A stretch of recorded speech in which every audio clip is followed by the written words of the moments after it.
Tormented Souls is a game that couldn't exist in any other age than this. It's a product of the legacy Silent Hill, Resident Evil, and Fatal Frame left since their beginnings in the 90s and early 2000s. Forget about the way horror is implemented nowadays. Tormented Soul is all about old school mechanics and pacing. Dual Effect, the developer behind the game, had to probably commit to these design decisions and risk of alienating their younger audiences, who will probably find the game too hard and awkward, lacking sensitivities from today's survival horrors. I played all the Silent Hill games to completion, aside Resident Evil 1 and 2 and Fatal Frame 2. Even though controls are easy to get used to, I had to mentalize myself and adapt to overcome the difficulties the game presents. So much so that I died during the first footage I recorded, losing almost an hour of progress.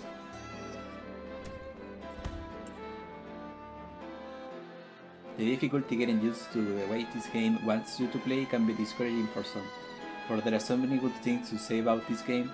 I think running competence should not be a reason to quit. The protagonist is Caroline Walker, a beautiful young girl in a stylish yet cute attire.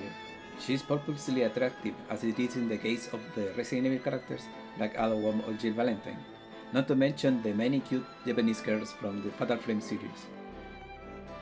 As my channel name suggests, I always appreciate characters pleasing for the eye.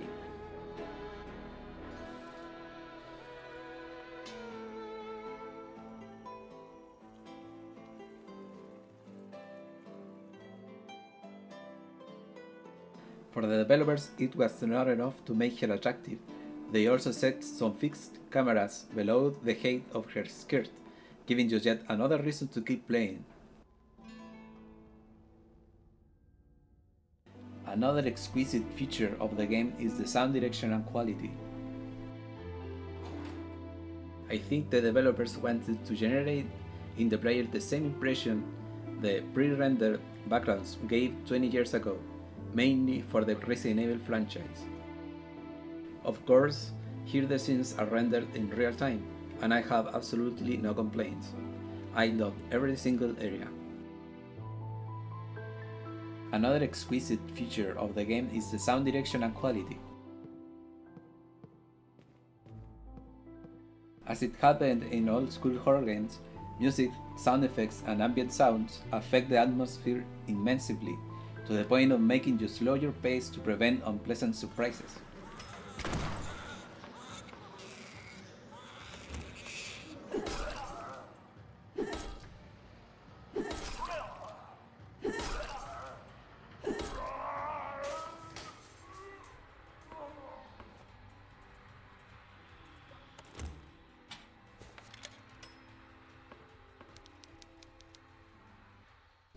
The plot of the game is very reminiscent to Fatal Frame. The basic gist is explained during the first 5 minutes when you start. You receive a photo of two twin girls and decide to go to the direction written in the card. When you arrive at the mansion, somebody hits you in the head and then you wake up naked in a bathtub, missing an eye.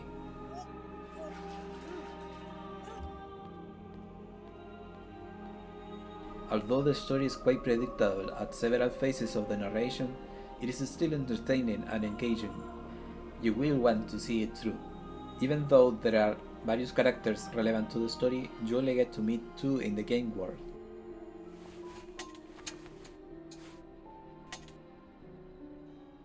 Combat in the game works pretty much like it did 20 years ago in games of the same genre.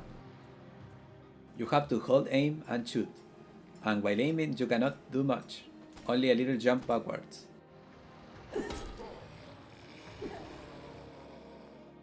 You can only hold one item at once, as it happened in Silent Hill 1, either you use a lighter or the weapon, not both.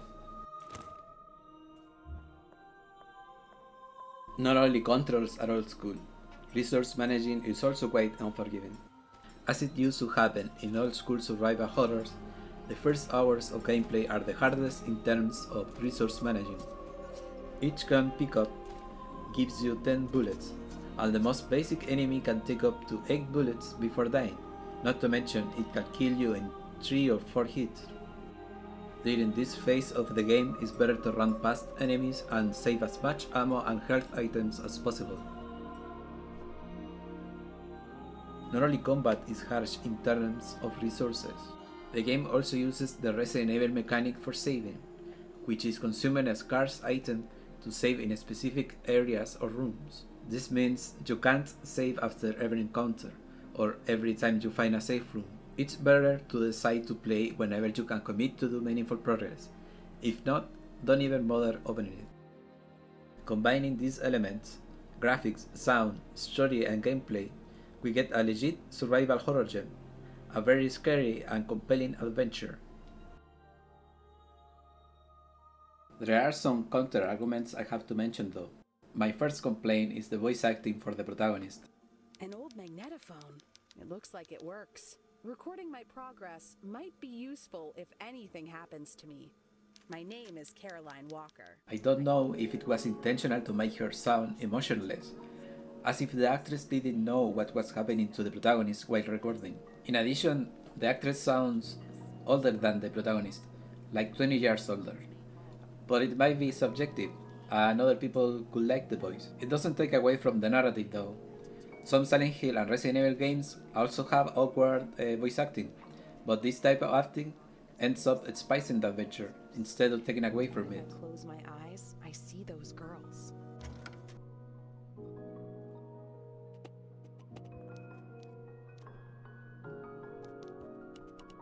During my playthrough, I visited the Steam forums on several occasions, because the puzzles can be quite deceiving and hard to decipher. Based on the posts in the forums, I noticed people disliked this game because of the difficulty and the puzzles. I agree, some puzzles are a bit too cryptic and tedious, but the difficulty in other aspects is fine. Maybe the puzzles are only harder for today's standards.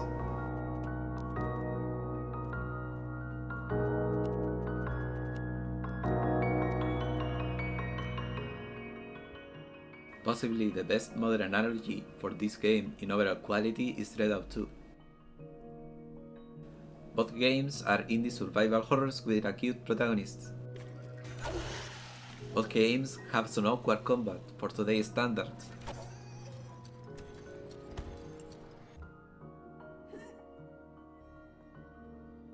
And both games have some cryptic levels where you don't know what to do or how to progress.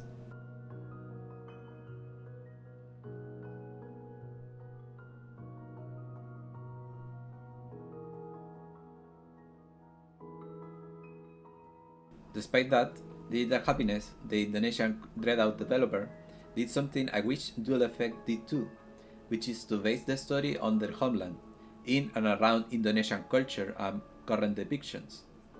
Dual Effect is from Chile, just like me, and so I wished the game's story were based in our country.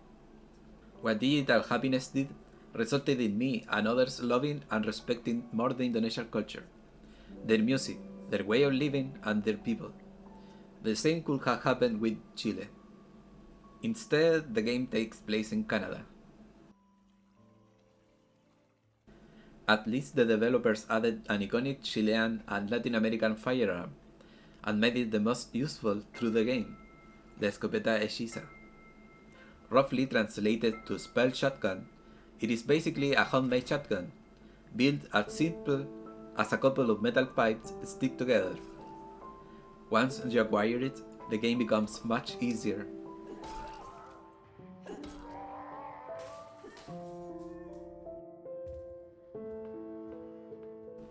The game is available in many languages and it's not very expensive, even though discounts are not too deep yet since it's relatively new.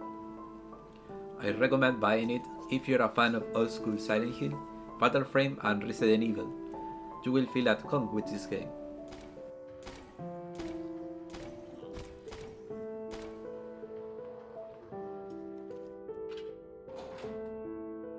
For fans of horror games from 2010 and beyond, I say you should think carefully if you are willing to commit to deal with the mechanics from old games.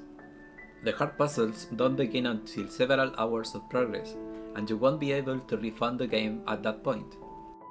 You can always check forums if you get stuck, but you also have to take in consideration the combat mechanics and the resource managing, which are not as forgiving as they are now. With those recommendations, I finished this review. I hope it helped you decide buying it, and if you liked the video, please consider following me because I will be making spoiler-free reviews for more adventure games.